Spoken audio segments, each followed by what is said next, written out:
आता कोण कोण म्हणतं की कांबळे आमची कविता आहे, त्यात तुम्ही प्रत्येक स्टेजवर गेल्यावर का बदलता?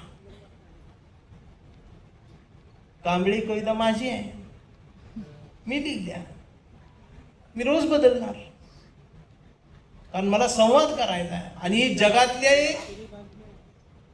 पहिली कविता असेल साहित्यात जी काळानुसार हंगामानुसार बदलत जाणार आहे.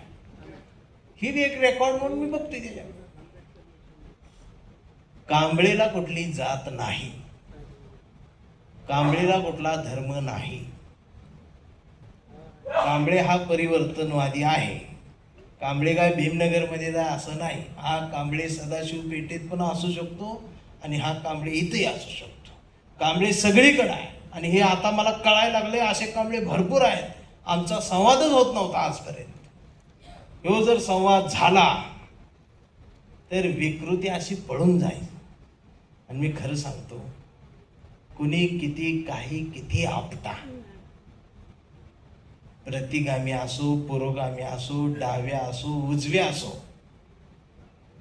प्रत्येकाच्या हृदयात आणि काळजात भारत अजून जिवंत आहे यावर माझा विश्वास आहे.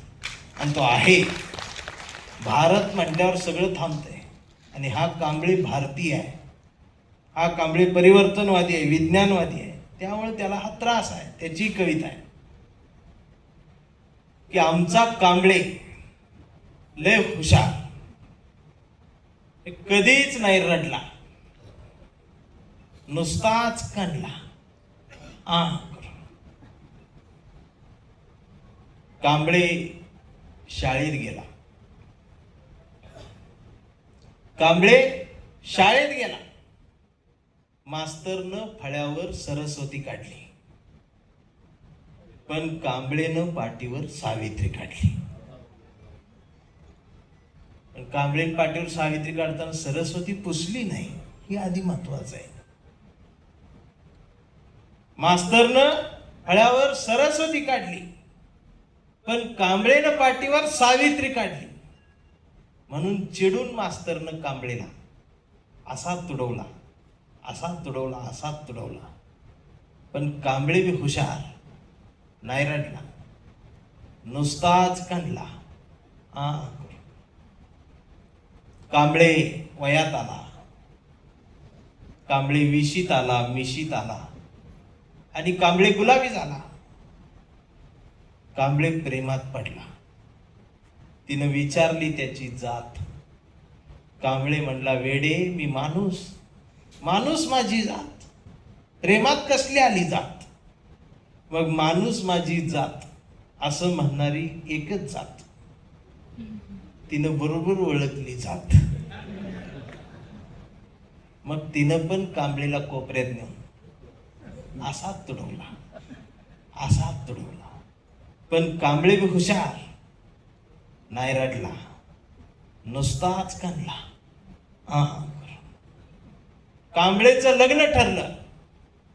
घरचे म्हणाले मुहूर्त पहा. कांबळे म्हणला, पटत नाही, फुले वाचा. नातेवाईक म्हणले सत्यनारायण. कांबळे म्हणला, जमत नाही, बाबासाहेब वाचा. मग भावकी म्हणाली, जागरण गोंधळ बोकड तरी काप. कांबळे म्हणला, पटतच नाही, गाडगे बाबा वाचा. मग घरच्यांनीच दार लावून कांबळेला बोकाड शिजवून असाच तुडवला, असाच तुडवला, असाच तुडवला. पण कांबळे बी हुशार, नाही रडला, नुसताच काढला.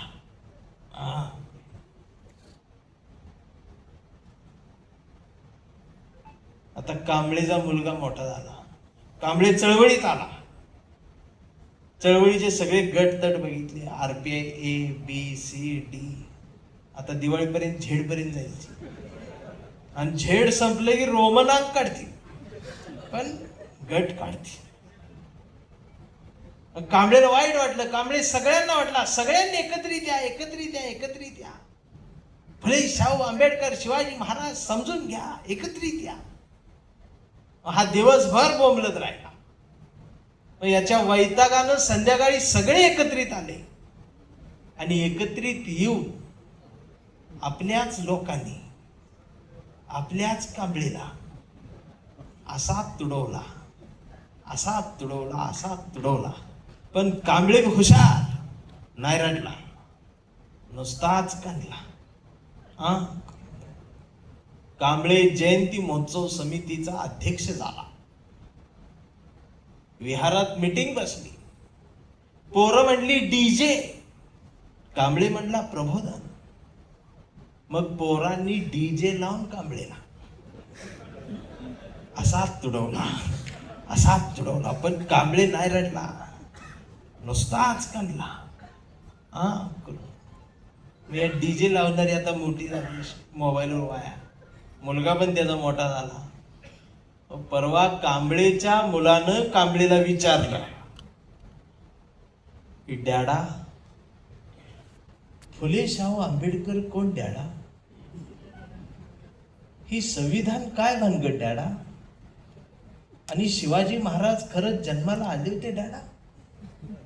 आता मात्र कांबळे पेटला. हर म्हटला, गावभर पेरलं आणि घरातच नाही उगवलं. मग त्यानं दार लावून पोरालाच असा तुडवला, असा तुडवला. पण चिरंजीव कांबळे हुशार, तो पण नाही रडला, तो दोनदा काढला करून.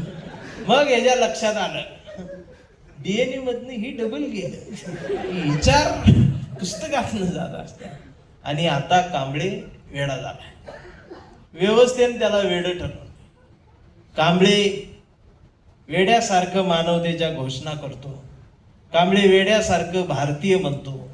कांबळे वेड्यासारखं सर्व धर्म समभाव सांगतो. पण कांबळेच्या एका हातात कुठल्या रंगाची चिंधी नाही. कांबळेच्या हातात या देशाचा तिरंगा आणि मांडीवर संविधान उघडून ठेवलंय त्यानं. पण डॉक्टर सुद्धा कांबळेला शॉक देऊन तुडवत आहेत. पण कांबळे नाही रडत, तो नुसताच कंतोय करून. हा कांबळे जोपर्यंत जिवंत आहे तोपर्यंत ही विद्रोही कविता जिवंत राहणार आहे. हा कांबळे जोपर्यंत जिवंत आहे तोपर्यंत ही चळवळ, हा देश आणि फुले शाहू आंबेडकर, छत्रपती शिवाजी महाराज यांचे विचार या मातीत अजरामर आहेत, ते कायम राहणार आहेत. आणि हा कांबळे सुद्धा कधीच मारणार नाही, तो कायम थांबणार आहे. नागपूरमध्ये तुम्ही मला उभं